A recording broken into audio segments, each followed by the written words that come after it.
الحمد للہ وکفا وسلام علی عباد اللہ الذین اصطفیٰ اما بعد فاعوذ باللہ من الشیطان الرجیم بسم اللہ الرحمن الرحیم وما من دابۃ فی الارض علی اللہ رزقها وقال النبی صلی اللہ علیہ وسلم لو انکم تتوکلون علی اللہ حق توکلہ لرزقکم کما یرزق الطیر تغدو خماسا وتروح بطانا او کما قال علیہ الصلاۃ والسلام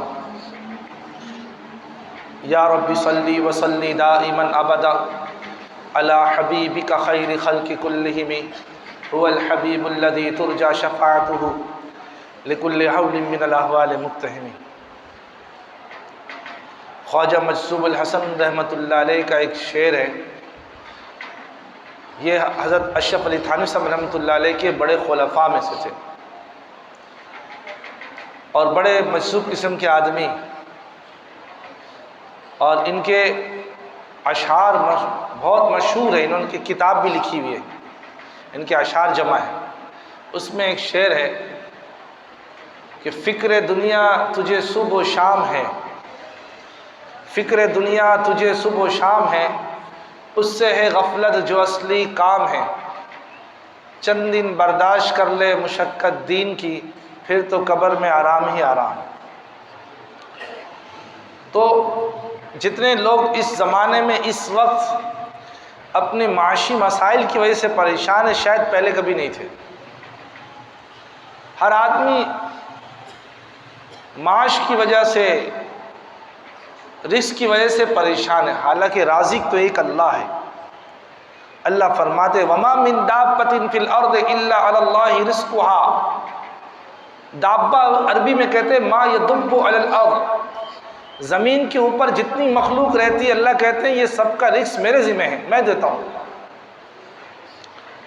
اللہ تو وہ ہے جو کیڑوں کو بھی نہ بھولے،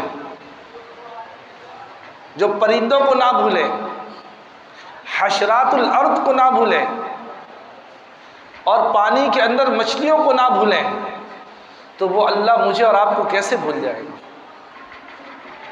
تو رازق اللہ ہے۔ سب سے بنیادی نقطہ اور مسئلہ اس وقت اچھے کے قدم ہل جاتے ہیں کہ میری زندگی کیسے گزرے گی۔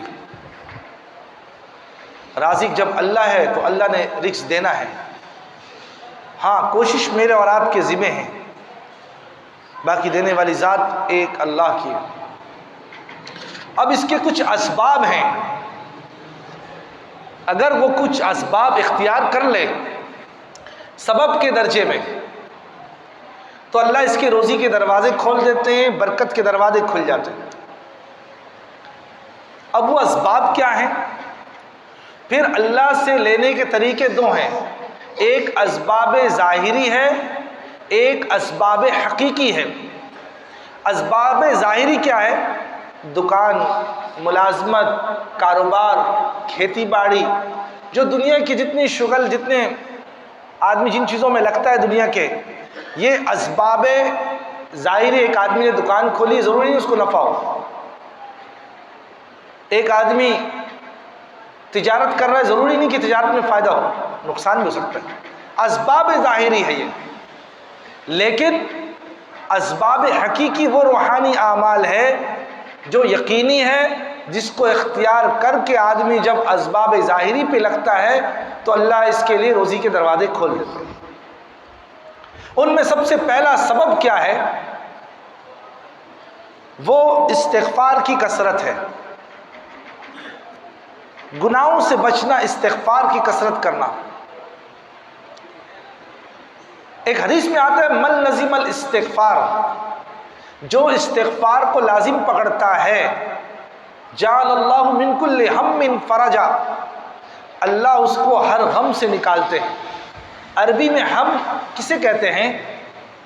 عربی میں ہم اونٹ کی چربی کا گرمی سے پگھلنے کو ہم کہتے ہیں۔ مطلب یہ ہے کہ اندر کا ایسا غم لگ جائے جو انسان کو اندر سے ختم کر دے، کسی کو بتا نہیں سکتا، اپنا حال بیان نہیں کر سکتا، اندر سے گلتا چلا جائے، ایسے غم استغفار کی کثرت کی برکت سے اللہ ایسے غم سے بھی اس کو نکالیں گے، اور ایسی جگہ سے اللہ اس کو روزی دیں گے جہاں اس کو گمان بھی نہ ہو۔ اس لیے ہمارے مشائخ کہتے ہیں کہ ہم کم از کم روزانہ 1000 مرتبہ تو استغفار کریں، توبہ بھی کریں۔ استغفار، توبہ الگ چیز ہے، استغفار الگ ہے، توبہ الگ ہے، استغفار الگ ہے۔ تو وہ انشاءاللہ کسی دن اسی استغفار پہ تفصیلی بات کروں گا، لیکن استغفار کی کثرت کی برکت سے اللہ رزق کے دروازے کھولتے ہیں، روزی کا دروازہ کھلتا ہے۔ حسن بصری رحمۃ اللہ علیہ کے پاس بڑے آدمی ہیں، ایک شخص آیا کہ حضرت قحط ساری ہو گئی، بارش نہیں ہو رہی، جانور مر رہے ہیں، بارانی زمین ہماری خراب ہو رہی۔ حسن بصری رحمۃ اللہ علیہ نے کہا استغفار کرو۔ پھر تھوڑی دیر کے بعد ایک شخص آیا کہ حضرت مجھے اولاد نرینہ چاہیے، بیٹا چاہیے، بیٹیاں ہی بیٹیاں ہیں، کہا استغفار کرو۔ ایک نے حضرت میری مالی پریشانی بہت بڑھ گئی ہے، کاروبار نہیں چل رہا، پریشان ہوں، مہینے کے آخر میں، اس زمانے کے اعتبار سے کہہ رہا ہوں، آدمی اس زمانے میں اس وقت جتنا بھی کما لے مہینے کے آخر میں جب حساب کرتا ہے تو مائنس میں جاتا ہے، پلس میں نہیں جاتا، بچتا کچھ نہیں، پریشان۔ تو پریشانی کی اطلاع دی تو انہوں نے کہا کہ استغفار کرو۔ ان کے ساتھ جو ان کے شاگرد بیٹھے تھے، مریدین بیٹھے تھے، انہوں نے کہا، جب وہ چلا گیا تینوں چلے گئے، کہا حضرت بیماری الگ الگ ہے، دوائی آپ نے ایک ہی دی ہے۔ یہ کیا مطلب ہے؟ بارش کے لیے، کاروبار کے لیے، اولاد نرینہ کے لیے لوگ الگ الگ مسئلہ لے کر آئے، لیکن آپ نے سب کو ایک ہی دوائی دی ہے کہ استغفار کرو۔ کیا وجہ ہے؟ حسن بصری رحمۃ اللہ فرمائے کہ کیا تم نے قرآن نہیں پڑھا؟ قرآن میں اللہ پاک فرماتے فَقُلْتُ اسْتَغْفِرُوا رَبَّكُمْ إِنَّهُ كَانَ غَفَّارًا يُرْسِلِ السَّمَاءَ عَلَيْكُمْ مِدْرَارًا وَيُمْدِدْكُمْ بِأَمْوَالٍ وَبَنِينَ وَيَجْعَلْ لَكُمْ جَنَّاتٍ وَيَجْعَلْ لَكُمْ أَنْهَارًا۔ کیا تم نے قرآن نہیں پڑھا؟ قرآن میں اللہ فرماتے کہ اگر تم استغفار کرو گے ہم تمہارے لیے بارشیں برسائیں گے، اگر تم استغفار کرو گے ہم تمہیں باغات دیں گے، کھیتیاں دیں گے، یعنی کاروبار بڑھائیں گے، استغفار کرو گے تو ہم تمہیں اولاد نرینہ دیں گے، استغفار کی برکت سے۔ قرآن کی اس آیت پر یقین کرتے ہوئے جو اعمال کرے گا، استغفار کی کثرت، اب کثرت کیا ہے؟ کم از کم 300 مرتبہ پڑھے، 300 مرتبہ پڑھنا یہ کثرت میں داخل ہے، اور اللہ توفیق دے تو روزانہ 1000 مرتبہ کی عادت ڈالے، استغفر اللہ یا رب اغفر لی، جو اللہ توفیق دے، اس کی برکت سے میرے آپ کے رزق کا مسئلہ ہوگا، حل ہو جائے گا۔ یہ اسباب حقیقی ہے، وہ اعمال بتائے ہیں آپ صلی اللہ علیہ وسلم نے، اور مجھ تک وہ پہنچے میرے آپ تک، جس کے ذریعے سے روزی کے دروازے کھلتے، برکت کے دروازے کھلتے۔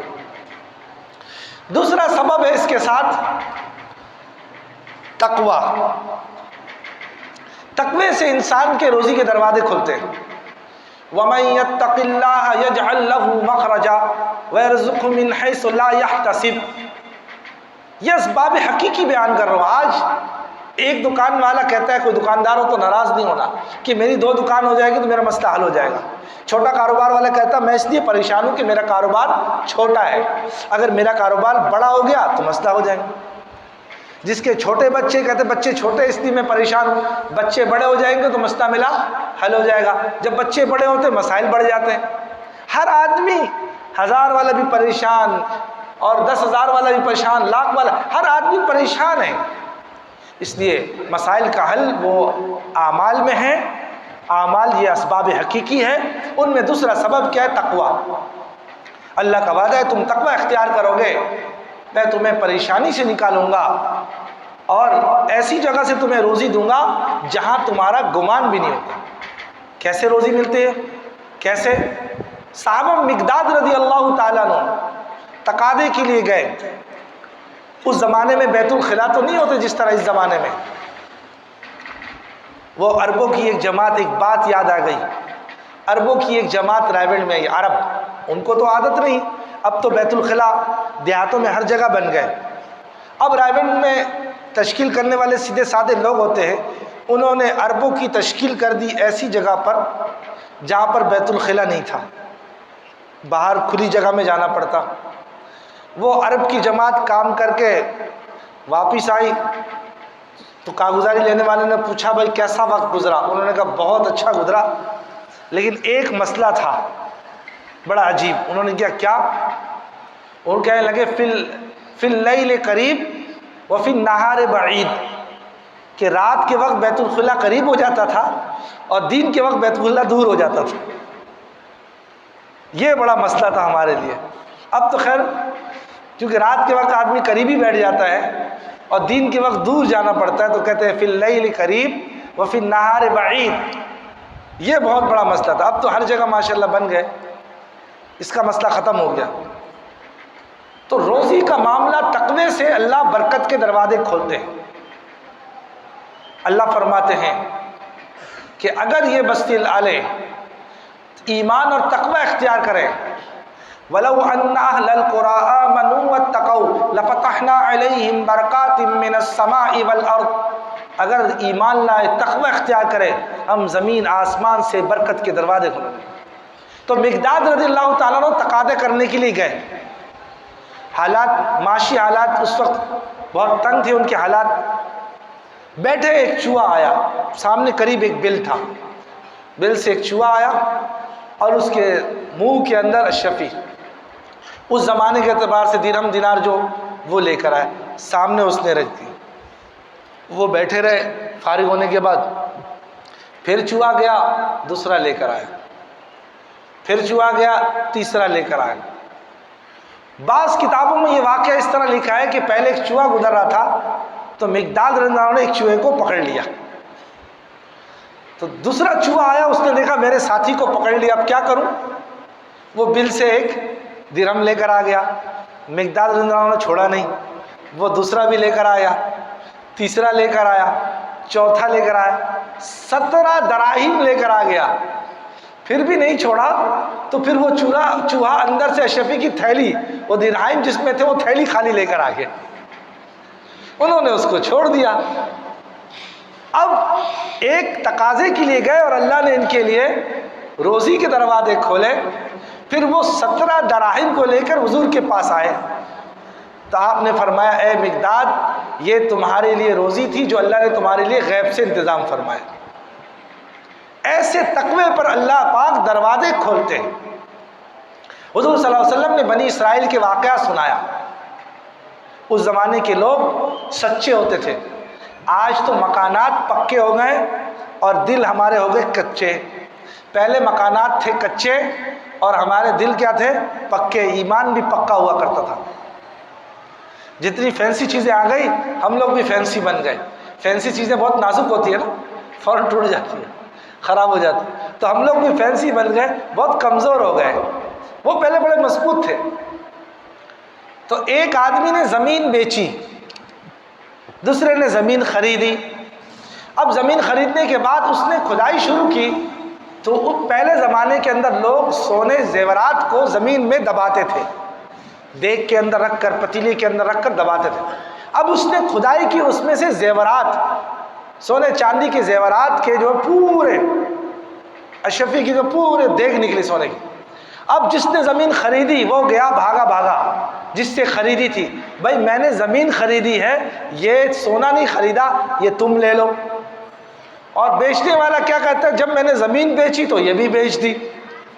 اس بات پہ لڑائی ہو رہی ہے۔ ہمارے ہاں کیا ہے؟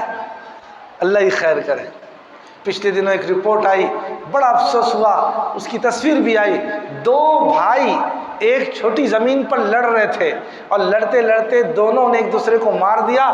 والد نے اتنا غم زدہ ہوا والد، اور والد نے دونوں کی قبر اسی زمین پر بنا دی۔ یہ حالت ہے، یہ ہماری حالت ہے۔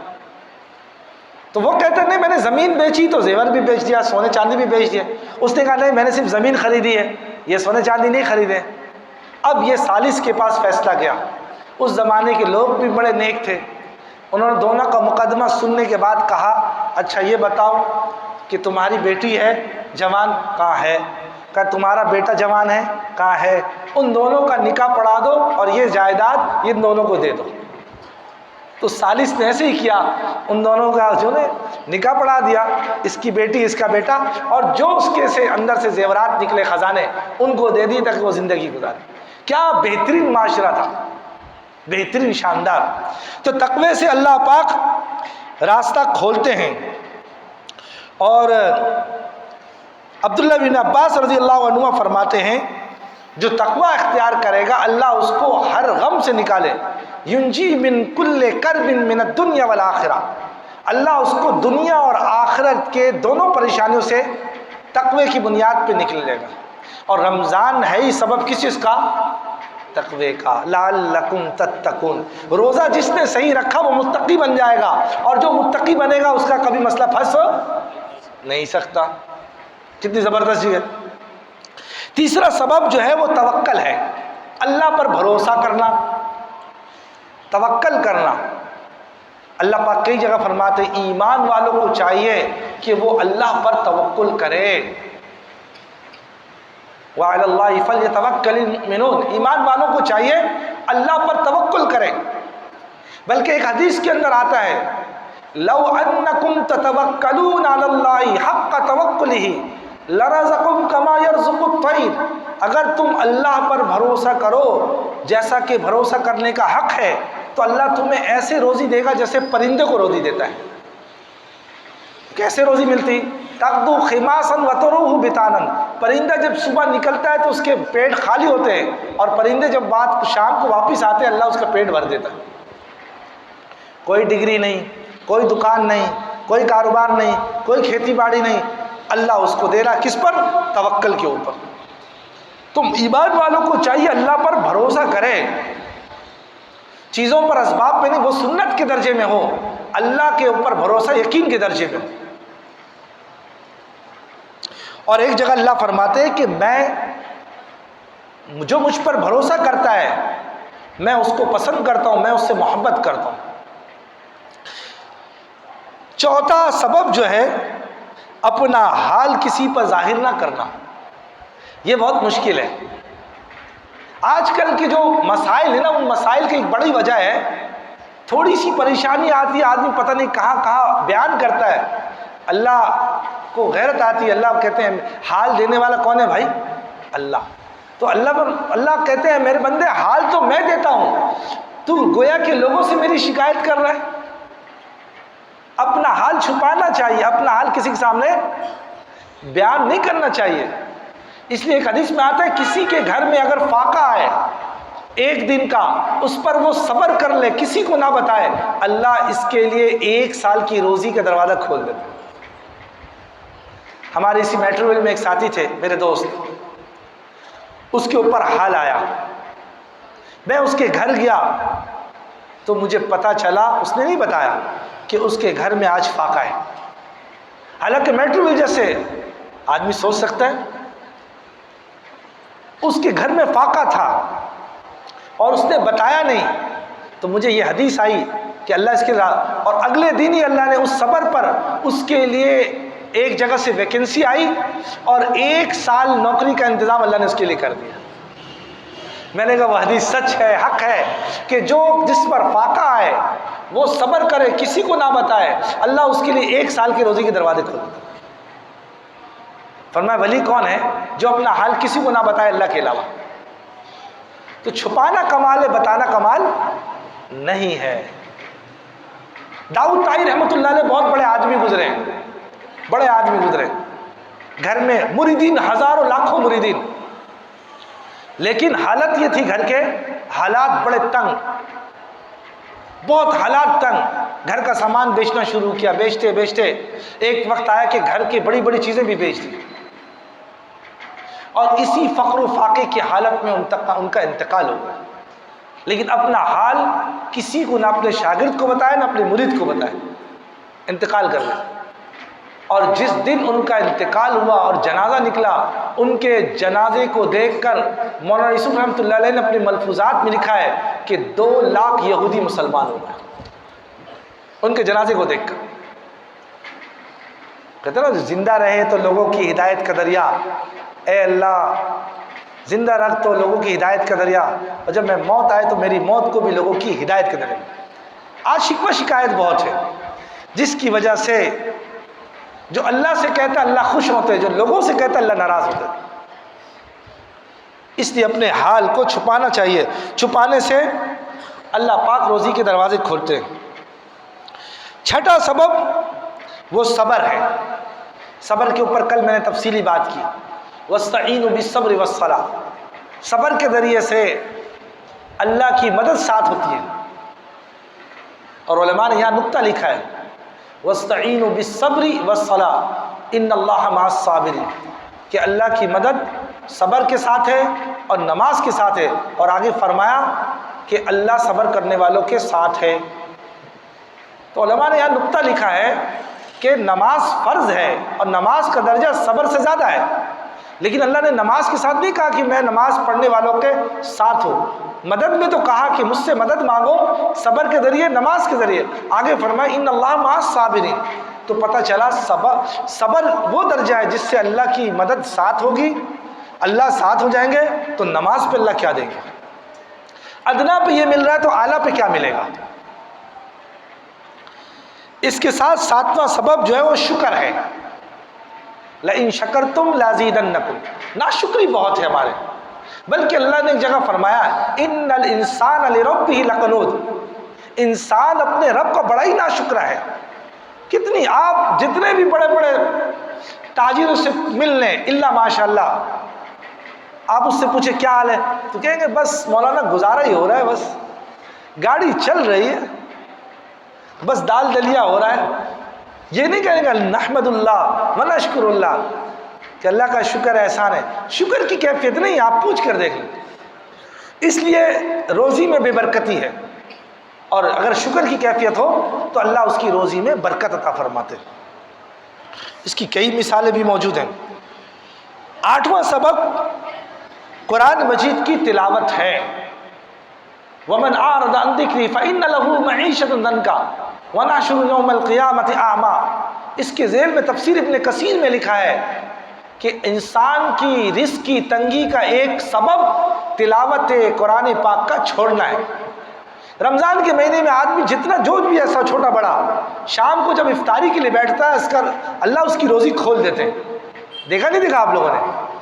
ہر گھر میں اللہ پاک، حالانکہ پھل کتنے مہنگے ہو گئے، سامان کتنا مہنگا ہو گیا، چیزیں بچ جاتی ہیں۔ ہمارے متقف دیکھ لیں، دسترخوان میں دسترخوان، پھل کم نہیں ہوتا، اللہ نعمتوں کو بڑھا دیتے ہیں۔ وجہ کیا ہے؟ رمضان میں کثرت تلاوت ہوتی ہے تو رمضان میں روزی بھی اللہ بڑھا دیتے ہیں۔ تفسیر ابن کثیر میں لکھا ہے جو اللہ کے ذکر سے اعراض کرتا ہے اللہ اس کی روزی تنگ کر دیتے ہیں، اور یہاں ذکر کے اعراض سے ایک مراد تلاوت کلام پاک کا چھوڑنا ہے۔ اس لیے ہم سب نیت کریں انشاءاللہ رمضان کے بعد بھی قرآن پاک کی تلاوت کریں گے نا انشاءاللہ، سب کریں، عادت بنائیں، کچھ نہ کچھ ہم تلاوت حصہ مقرر کریں۔ اور اس میں بعض صورتوں کے بڑے فضائل ہیں، جیسے سورہ یاسین ہے، جو صبح پڑھ لیتا ہے من قرأ سورۃ الیاسین فی صدر النہار قضیت حوائجہ، جو صبح سورہ یاسین پڑھ لے گا شام تک کے اللہ سارے مسائل اس کے حل کر دیں گے۔ شام پڑھے گا تو صبح تک کے مسائل حل۔ اور ایسا سورہ واقعہ ہے، جو رات کو سورہ واقعہ پڑھتا ہے لم یصبہ فاقۃ، اس کی مالی تنگی کبھی نہیں آئے گی، ہاتھ ہمیشہ کھلا ہوا ہوگا اس کا۔ کتنے دن لگتے؟ چند منٹ لگتے۔ اگر ہمیں پتہ چل جائے نا آفسوں میں کہ آج اوور ٹائم 8 گھنٹے کے بجائے 12 گھنٹے ڈیوٹی کریں، آپ کو اضافی پیسہ دیا جائے گا، تو خوشی خوشی تیار ہو جاتے ہیں، خوشی خوشی۔ اور اللہ کے حبیب فرما رہے ہیں تم سورہ واقعہ کی تلاوت کرو، لم یصبہ فاقۃ، تمہیں مالی تنگی نہیں آتی۔ کتنے ہم میں پڑھتے ہیں؟ ہمیں اللہ اس کے رسول کے کلام پر یقین کمزور ہو گیا، ایمان کمزور ہو گیا، اس لیے ہم سورہ واقعہ کا اہتمام فرماتے ہیں۔ ہمارے حضرت تو فرماتے ہیں سورہ طارق اور سورہ واقعہ دونوں پڑھا جائے رات کو، اور فجر کے بعد بھی سورہ طارق اور سورہ واقعہ پڑھے گا۔ جس مسئلے کے لیے پڑھے گا اللہ اس کے مسئلہ حل، شادی کا مسئلہ ہے اس کے لیے پڑھے اللہ اس کے لیے مسئلہ حل فرمائے گا، اور اگر اس کی روزی کا مسئلہ ہے اللہ وہ حل فرمائے گا۔ جاب کا مسئلہ ہے اللہ وہ حل کر دیں گے. سورہ واقعہ اور سورہ طارق رات کو ایک ایک مرتبہ اور فجر کے بعد ایک ایک مرتبہ، اس کی بعد دعا کرے اللہ راستہ کھول دیں گے. اسی طریقے سے نماز پر روزی کا وعدہ ہے. جو نماز کا اہتمام کرے گا اللہ اس کے لیے روزی کے دروازے کھول دیں گے. نماز کا اہتمام کرنے والا کبھی پریشان نہیں ہوتا، بلکہ حدیث میں آتا ہے احملوا حوائجکم علی صلاۃ المکتوبہ، تم اپنی ضرورتوں کو فرض نماز تک مؤخر کرو، اس لیے کہ ہر فرض نماز کے بعد ایک دعا قبول ہوتی ہے. ہم باتوں میں مشغول ہو جاتے ہیں. لہذا نماز کا اہتمام جو کرے گا اس کو مالی تنگی نہیں آئے گی، جو واقعی، بلکہ بعض اکابرین تو یہاں فرماتے ہیں جو فجر کی سنت گھر سے پڑھ کر آئے گا اللہ اس کی روزی میں بہت برکت عطا فرمائے. اللہ ہمیں اس کی توفیق عطا فرما دے. اس کی طرح دعاؤں کے ذریعے سے اپنے رزق کے مسائل کو حل کرنا. ایک آدمی مانگتا ہی نہیں ہے، دعا کے ذریعے ہم دعا کے ذریعے سے اپنے روزی کے مسئلے کو حل کریں. اللہ کو دعا مانگنا بہت پسند ہے، اور دعا میں جو مانگی جاتی ہے اللہ دیتے ہیں، چاہے ابھی دے دیں چاہے بعد میں دے دیں. دعا قبول ضرور ہوتی ہے، لیکن قبولیت کے کئی درجے ہیں. جو مانگا ہے وہ مل جائے، یا اللہ اس کے بدلے کوئی اور چیز دے دے، یا کل قیامت میں اس کا ایسا بدلہ ملے گا تو وہ تمنا کرے کل قیامت میں کاش دنیا میں میری ایک دعا بھی قبول نہ ہوتی. اتنی نعمتیں ملیں گی. لذا ہم ہر قدم پر مانگے، چلتے پھرتے اٹھتے بیٹھتے اللہ اللہ کریں. اس کے ذریعے سے ہمارے روزی کے مسائل حل ہوں گے. اور 11واں سبب ہے علم. جو علم حاصل کرتا ہے اللہ کے لیے، من طلب العلم تکفلہ اللہ برزقہ، جو علم حاصل کرتا ہے اللہ کے بھروسے پر اللہ اس کی روزی کا معاملہ حل کر دیتے ہیں. ہمارے طلبہ بہت پریشان ہوتے ہیں کہ پڑھنے کے بعد کیا ہوگا. یقین جانیں جو علم حاصل کرتا ہے اللہ اس کی روزی کے مسئلے کو حل کر دیتے ہیں. بے شمار واقعات ایسے ہیں، بلکہ عبداللہ ابن مبارک رحمۃ اللہ علیہ بڑے محدث گزرے ہیں اور بڑے صفات والے گزرے. عبداللہ ابن مبارک رحمۃ اللہ علیہ وہ اپنا سارا مال علماء پہ خرچ کرتے. کسی نے پوچھا حضرت اس کے علاوہ بھی تو کوئی اور لوگ ہیں، علماء حفاظ کے علاوہ بھی، آپ اس پہ کیوں خرچ نہیں کرتے؟ تو عبداللہ بن مبارک رحمۃ اللہ علیہ فرماتے ہیں کہ مجھے منصب نبوت کے علاوہ کوئی اور دوسرا درجہ اس کے علاوہ نظر نہیں آتا، اس لیے کہ العلماء ورثۃ الانبیاء، علماء انبیاء کے صف میں کھڑے ہیں، انبیاء کے وارث ہیں. لہذا میری چاہت یہ ہے کہ انبیاء کے وارثوں پر میں خرچ کروں تو کل قیامت میں مجھے ان کے صفوں میں کھڑا کیا جائے. خرچ کرتے رہو، اللہ نے روزی میں ان کی برکت دی. اسی طرح درود شریف کی کثرت، پہلے بھی میں نے فجر کے درس میں آپ کو بتایا اور یہ حدیث سامنے آئی، جو ایک دفعہ درود پڑھتا ہے اللہ کی طرف سے 10 رحمتیں نازل ہوتی، 10 گناہ معاف ہوتے، 10 درجے بلند ہوتے. اور جس آدمی پر اللہ کی رحمتیں نازل ہوں گی وہ آدمی کیسے پریشان ہوگا؟ کہا مصیبت کے وقت درود پڑے گا مصیبت دور، پریشانی پہ درود پڑے گا پریشانی دور، بیماری میں درود پڑے گا بیماری ختم. جو کثرت درود پڑے گا اور اتنا بڑا انعام ملے گا جو ہر وقت درود پڑھتا رہے گا. ایک حدیث میں آتا ہے ایک صحابی نے کہا یا رسول اللہ میں اپنی زندگی میں جتنی دعائیں کرتا ہوں مانگتا ہوں اس میں اگر تہائی حصہ 33% تہائی حصہ میں دعا میں درود میں لگا دوں، باقی 2 حصے جو ہے وہ میں دعا کروں. تو آپ نے فرمایا بہت اچھی بات ہے، فَإِن زیادہ اور درود زیادہ کر دے تو اور اچھا ہے. تو انہوں نے کہا میں اچھا آدھا 33 کے بجائے آدھا حصہ درود میں لگا دوں. آپ نے کہا بہت اچھی بات ہے، فَإِن زیادہ. یہاں تک کہ صحابی نے کہا یا رسول اللہ اگر میں دعا مانگنے کے بجائے ہر وقت درود ہی درود پڑھتا رہوں پھر اللہ کے نبی نے فرمایا پھر تو ایسا ہوگا تمہاری تمنائیں تمہاری حاجاتیں تمہارے ہونٹوں پہ آنے سے پہلے اللہ پوری کر دے گا. جو ہر وقت درود پڑھتا رہے چلتے پھرتے. امام سخاوی رحمۃ اللہ علیہ فرماتے ہیں بہت بڑے اللہ والے گزرے کہ اللہ کے حبیب صلی اللہ علیہ وسلم پر درود بھیجنے کی وجہ سے اللہ کی طرف سے جو رحمتیں 10 نازل ہوئی ہیں، اس وقت پوری دنیا میں جتنے نیک اعمال ہو رہے ہیں ان سارے نیک اعمال کو ترازو کے ایک طرف رکھا جائے اور حضور پر درود پڑھنے پر جو 10 رحمتیں نازل ہوئی ہیں وہ ایک رحمت دوسرے پلے پر رکھا جائے تو یہ والا حصہ وہ بھاری ہو جائے گا. اتنے اس کی برکات ہے. اللہ ہمیں توفیق عطا فرمائے. کثرت درود. اسی طرح صلہ رحمی سے رزق میں برکت ہوتی ہے. صلہ رحمی کیا ہے؟ صبح کے درس میں شاید آیا نہیں آیا لیکن آ جائے گا.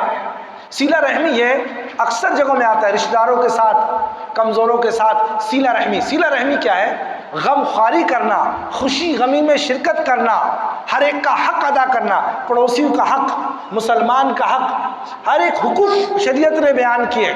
ان حقوق کی ادائیگی کے ساتھ ساتھ اس کے خوشی غمی میں شرکت کرنا، اور اللہ نے توفیق دیے تو مالی معاونت کرنا، یہ صلہ رحمی ہے. جو صلہ رحمی کرتا ہے اللہ دو انعامات عطا فرماتے ہیں.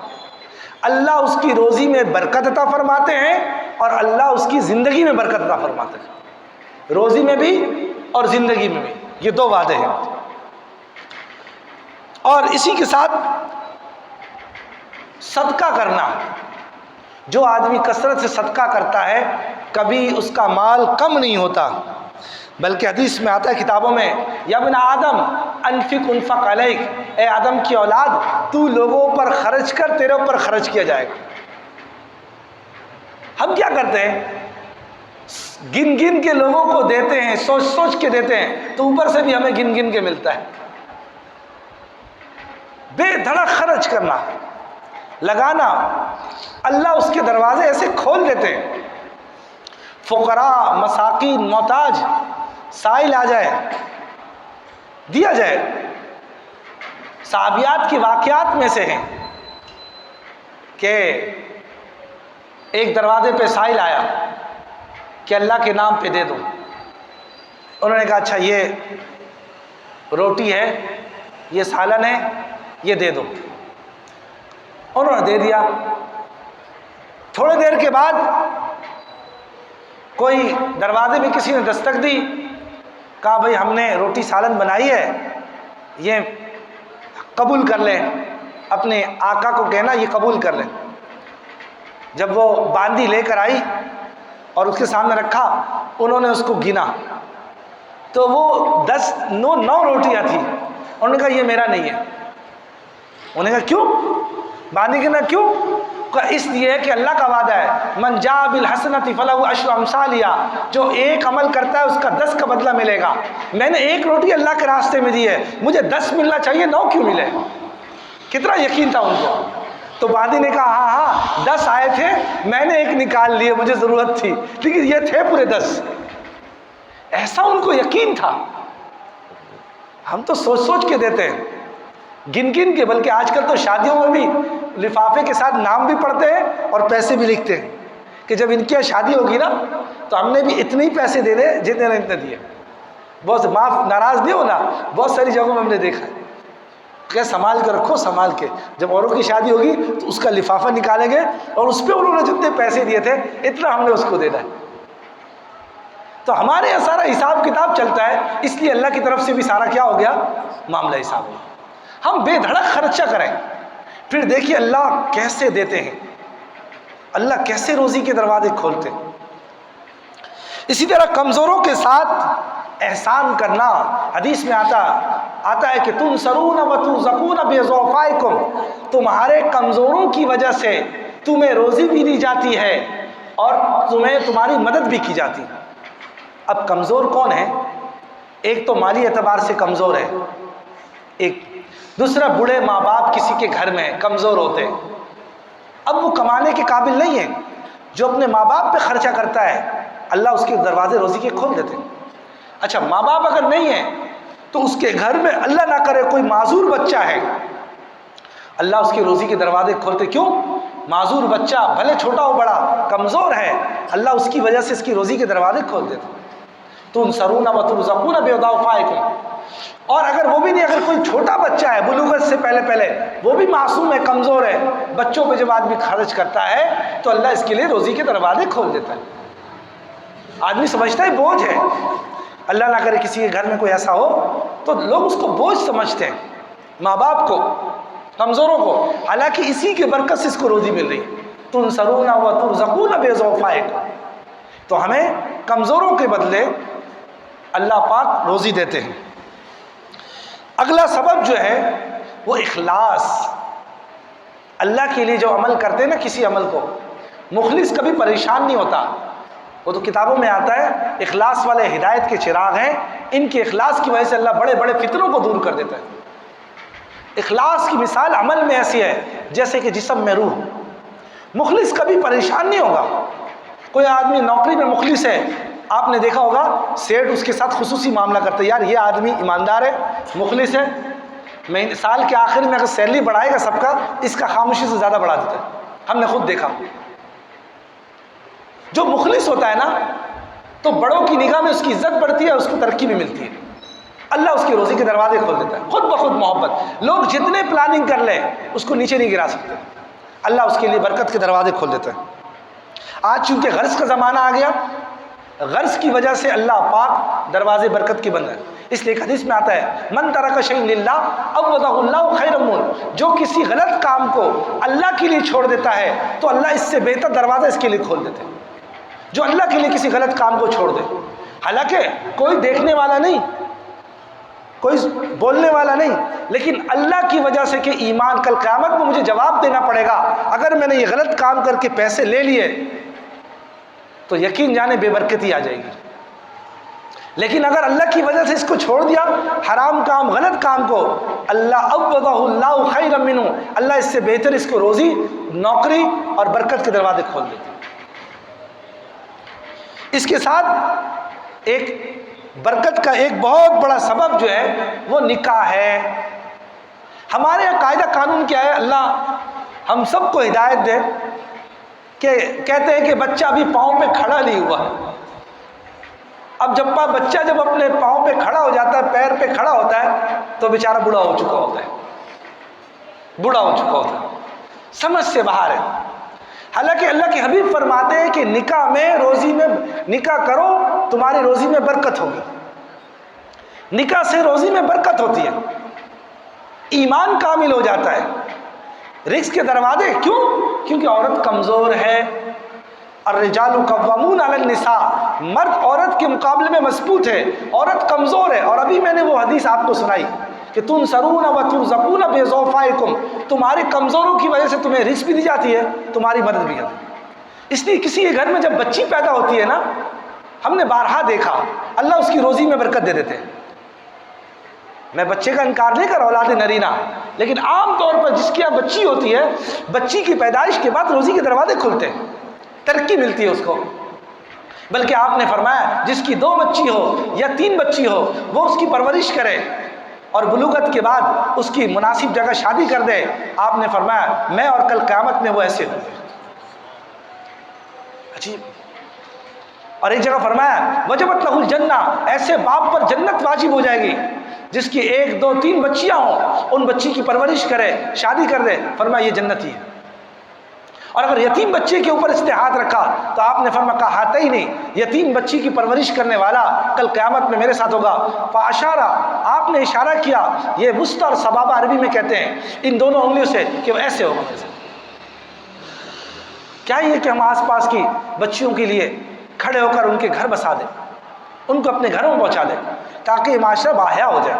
تو یہ دیر سے شادی کرنا اس معاشرے کے بہت بڑے بگاڑ کا ذریعہ ہے. شریعت نے جلدی شادی کرنے کا حکم دیا ہے اس کے لیے، اور نکاح سے روزی کے دروازے کھلتے ہیں. اگلا سبب روزی کا ہجرت. من خرج فی سبیل اللہ، ہجرت کرنا، اللہ کے راستے میں نکلا. تو حدیث میں آتا ہے کفیا و روزی کا، اللہ اس کے کام بھی بنائے گا، اللہ اس کو روزی بھی دے گا. آدمی جب اللہ کے راستے میں نکلتا ہے چلے 4 مہینے کے لیے، آپ نے دیکھا ہوگا سال کی جماعت چل رہی ہے. ہم اگر اپنے گھر میں رہیں کتنا خرچہ ہوتا ہے، پورا سال لگا کر آ رہے ہیں، چند ہزار روپے خرچ ہوتے ہیں. اللہ کیسے روزی کے دروازے کھول رہا ہے. اور سال میں چلے میں گیا، سال میں گیا، واپس آتا اللہ اس کے سارے کام بنا دیتے ہیں. وعدہ ہے من خرج فی سبیل اللہ کفیا و روزی کا. ہمارے ساتھی کو جب ترغیب دیتے ہیں تو کہتے ہیں میرا کام بنے گا پھر جائیں گے. حالانکہ اللہ کا وعدہ کیا ہے؟ اللہ کے حبیب صلی اللہ علیہ وسلم کے ذریعے سے کہ تم نکلو گے تمہارا مسئلہ حل ہو جائے گا. تو نکلنے سے مسائل کا حل ہے اللہ کے راستے میں. اور اسی طریقے سے حج و عمرہ، جو کثرت سے حج اور عمرہ کرتا ہے، جو کثرت سے حج و عمرہ کرتا ہے، کبھی وہ فقیر نہیں ہوگا. ہمیشہ غنی رہے گا۔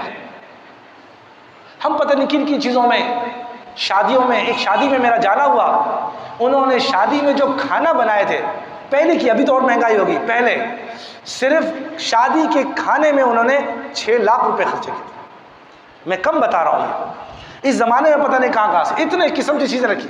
آدمی تو اتنا ہی کھائے گا جتنا پیٹ ہے اس کا میدا۔ اگر ہم سادہ کر دیں، اس لیے حدیث میں آتا ہے کہ اللہ پاک اس نکاح میں، اس شادی میں برکت دیتے ہیں جس میں خرچہ کم سے کم ہو، اس نکاح میں اللہ برکت ڈالتے ہیں۔ تو اللہ توفیق دے حج عمرے کے لیے۔ ہم پتہ نہیں کن کن چیزوں کے لیے خرچہ کرتے ہیں، کیا ہے تھوڑی ہمت کر کے اللہ کے گھر کے دیدار کے لیے۔ اللہ نہ کرے گاؤں میں کوئی مسئلہ ہو جائے اور یہاں سے ہمیں بائی ایئر جانا پڑے تو کیا خیال ہے؟ ہم کہیں گے نہیں ابھی ہم نہیں جا سکتے، میرے پاس پیسہ نہیں۔ نہ، وہ تو کسی طریقے سے کر کر جائے گا۔ یا اللہ نہ کرے کسی کو بیماری لگ جائے، اللہ نہ کرے، اللہ ایسے بڑی بیماری سے بچائے، لاکھوں روپے خرچ ہو جاتے ہیں۔ ڈاکٹر کہتے ہیں بھائی پہلے پیسہ رکھو۔ کوئی ڈاکٹر ہو تو ناراض نہ ہونا، ہر کوئی بیان سنتا ہے، یا میرا بیان جتنے ڈاکٹروں تک پہنچے وہ ہر ڈاکٹر ایسے نہیں ہوتے۔ پیسے رکھے پھر آپریشن کریں گے، لیکن اللہ کے گھر کی زیارت، کثرت حج، کثرت عمرہ کرنے والا کبھی غریب نہیں ہو سکتا ہے۔ علماء نے لکھا ہے سال میں 1 مرتبہ عمرے کے لیے جانا چاہیے، 1 مرتبہ تو اللہ کے گھر کی دیدار، اور اللہ توفیق دے تو 5 سال میں 1 دفعہ حج کے لیے جانا چاہیے۔ فضائل حج میں لکھا ہے حرم وہ جگہ ہے مطاف، حرم میں خاص طور پہ مطاف وہ جگہ ہے جتنے نبی آئے ہیں 1.25 لاکھ یا 2 لاکھ، جتنے نبی آئے کوئی نبی ایسا نہیں جس نے بیت اللہ کا طواف نہ کیا۔ ہر نبی کی قدم پڑے، اندازہ لگا لیں، کسی بزرگ کا کہیں قدم پڑے نا تو ہر آدمی کہتا ہے یار ہمارے بزرگ کی بیٹھنے کی جگہ ہے، وہاں برکت ہوتی ہے۔ جہاں نبیوں کے قدم پڑے ہوں اس کی برکت کیا ہوگی؟ سوچو تو صحیح۔ جہاں حجر اسود، مقام ابراہیم، جنت سے دو پتھر آئے جنت سے، ایک پتھر حجر اسود اور دوسرا پتھر جو جنت سے آیا ہے وہ مقام ابراہیم میں جو پتھر ہے، یہ پتھر بھی جنت کا پتھر ہے۔ جب ابراہیم علیہ السلام نے بیت اللہ کی تعمیر کا ارادہ کیا تو جنت سے یہ پتھر آیا اور اس پہ وہ کھڑے ہوئے، اور یہ پتھر لفٹ کا کام کرتا تھا۔ اگر اوپر انہوں نے پتھر لگانا بیت اللہ کی تعمیر کے تو پتھر خود بخود ہی اوپر ہو جاتا تھا۔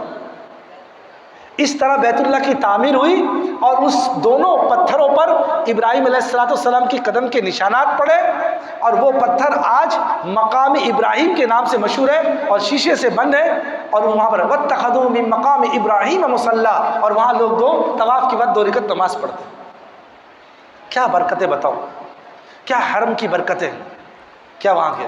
ہم نے ساری دنیا دیکھا، پتہ نہیں کن کن ٹوروں میں جاتے ہیں ہمارے نوجوان، لاکھوں روپے، میں منع نہیں کرتا، جائیں، کوئی فتویٰ نہیں لگاتا، جائیں۔ کئی دوست ملتے ہیں یار چلتے آج پاکستان ٹور میں چلتے، فلاں جگہ چلتے، جائیں، منع نہیں کر، لیکن پہلے کہیں اللہ کے گھر کی طرف تو جائیں، پہلے وہاں چلے جائیں۔ جانا ہے نا، آپ کنیکٹنگ فلائٹ لے لیں، ترکی چلے جائیں، وہاں سے پھر عمرہ کریں، یا عمرہ کر کے ترکی سے ہوتے ہوئے چلے جائیں، ایسا بھی تو ہو سکتا ہے۔ کیا یہ کچھ چند لاکھ روپے خرچہ ہوتے ہیں؟ اللہ کی گھر کی زیارت، اللہ توفیق دے تو ہم جانے کی کوشش کریں، اور جو نیت کرے گا نا وہ پہنچ جائے گا۔ اسی علاقے کی بات ہے، ہمارے ایک ساتھی ہیں ابھی بھی باحیات ہیں، چھوٹا سا کاروبار، چھوٹی سی ان کی دکان، اپنا کاروبار۔ میں دیکھتا ہر 1-2 سال میں کبھی عمرے میں جاتے، کبھی حج میں جاتے۔ میں نے ان کو بلایا، مجھے بڑی محبت تھی اس وقت، میں گیا نہیں تھا حج عمرے پہ، اور دعائیں تمنا تھی اللہ لے جائے۔ میں نے پوچھا حضرت یہ کیا ماجرا، یہ پیسے کہاں سے آتے ہیں، کیسے ہوتا ہے؟ تو انہوں نے کہا میں نے ایک گلک بنائی ہوئی ہے، ایک چھوٹا سا سامان رکھا ہوا ہے، میرے کاروبار سے رات کو جب میں آتا ہوں گھر کا خرچہ نکالنے کے بعد جتنا خرچہ بچتا ہے، 100 روپے، 1000 بچے، 2000 بچے، 500 بچے، میں اس میں ڈال دیتا ہوں۔ جس سال عمرے کا ارادہ ہوتا ہے میں اس پہ لکھ دیتا ہوں عمرہ، جب سال پورا ہوتا ہے میں کھولتا ہوں تو پورے عمرے کا خرچہ اس میں ہوتا ہے، اور جب میں حج کا ارادہ کرتا ہوں اس پہ لکھ دیتا ہوں حج۔ 1-2 سال کے بعد جب میں اس کو کھولتا ہوں تو میرے پورے حج کا خرچہ اس میں موجود ہوتا ہے۔ یہ ہے توکل پہ اللہ راستہ کھولتا ہے۔ تو کیا خیال ہے، سب نیت کریں گے نا انشاءاللہ۔ میں یہ بات اس لیے نہیں کہہ رہا ہوں کہ ہمارے بھائی محمد خان بھائی یہاں بیٹھے ہوئے اس لیے میں کہہ رہا ہوں، وہ بھی خوش ہو جائیں گے چلو مولوی صاحب نے میری تائید کر دی ہے، میں اس لیے نہیں کہہ رہا بھائی، بلکہ حقیقت یہ ہے ہمیں اپنے اللہ کے گھر کی زیارت کرنی چاہیے۔ وہ مقام ایسی جگہ ہے کہ آدمی جتنی دفعہ جائے بھی وہ کیا ہے، کم ہے۔ ابھی صحت ہے، ابھی جوانی ہے، ابھی طاقت ہے، جو جوانی کے اندر طاقت کے اندر ہے نا وہ بعد میں اتنا مزہ نہیں آئے گا۔ 2008 میں جب گیا تھا نا میں، اس وقت نوعیت اور تھی، ابھی جب گیا تو میں نے کہا بس اب ہمت ہو گئی۔ ہمارے ساتھ بھائی نہال تھے، وہ پتہ ہے کہ جب مطاف میں طواف کرنا ہو تو آسان ہوتا تھا، لیکن جب میں اوپر طواف کروں تو وہ ڈبل ٹرپل ہوتا ہے، اور تقریباً میرے خیال سے 1.25 گھنٹے کا 1.5 گھنٹے کا طواف ہوتا تھا اوپر والا، 1.5 گھنٹے کا تقریباً۔ اب وہ 1.5 گھنٹہ یوں چلنا، میں تو چند طواف کے بعد ان کو کہتا تھا بھائی نہال تھوڑا صبر کر لے، میں تھوڑا سا بیٹھ جاؤ، میری کمر کی تکلیف شروع ہو گئی۔ اب وہ طاقت نہیں ہے، تو اللہ نے ہمت طاقت دی ہے، ہم کریں اور جائیں ایسی جگہ، کوشش کریں گے نا انشاءاللہ۔ تو کثرت حج عمرہ کی وجہ سے اللہ پاک روزی میں برکت دیتے ہیں۔ پھر علماء نے چند چیزوں کو بتایا جو کثرت سے کرے گا، یہ تو میں نے تقریباً 19 اسباب بتائے ہیں جس کی پابندی کی وجہ سے اللہ روزی میں برکت دیتے ہیں اور رزق کے دروازے کھولتے ہیں۔ اہتمام کریں گے نا انشاءاللہ، لیکن اس کے ساتھ چند چیزیں ایسی ہیں جو مستقل کرے گا تو اللہ روزی کے دروازے کھولیں گے، آسان ہے۔ اس میں صدقے کی کثرت، جتنا صدقہ کر سکتے ہیں اللہ دروازے کھولیں گے۔ کثرت سے صدقہ کرنے والا اس نے اللہ سے معاملہ کر لیا، صدقہ کرنے سے مال بڑھتا ہے۔ اور صلہ رحمی، ہر ایک کے ساتھ غمخواری کا معاملہ کرے، ارحموا من فی الارض یرحمکم من فی السماء۔ ایسا ہو نہیں سکتا کہ آپ کسی کے ساتھ خیر خواہی کا معاملہ کریں اور اللہ آپ کے لیے دروازے نہ کھولے، ایسا نہیں ہو سکتا۔ اسی طرح اللہ کے راستے میں خرچ کرنے سے روزی میں رزق میں برکت ہوتی ہے، اور ہمیشہ باوضو رہنے سے، ہمیشہ جو باوضو رہے گا کہ الوضو صلاح المسلم، اللہ اس کی روزی کو دروازے کھول دے۔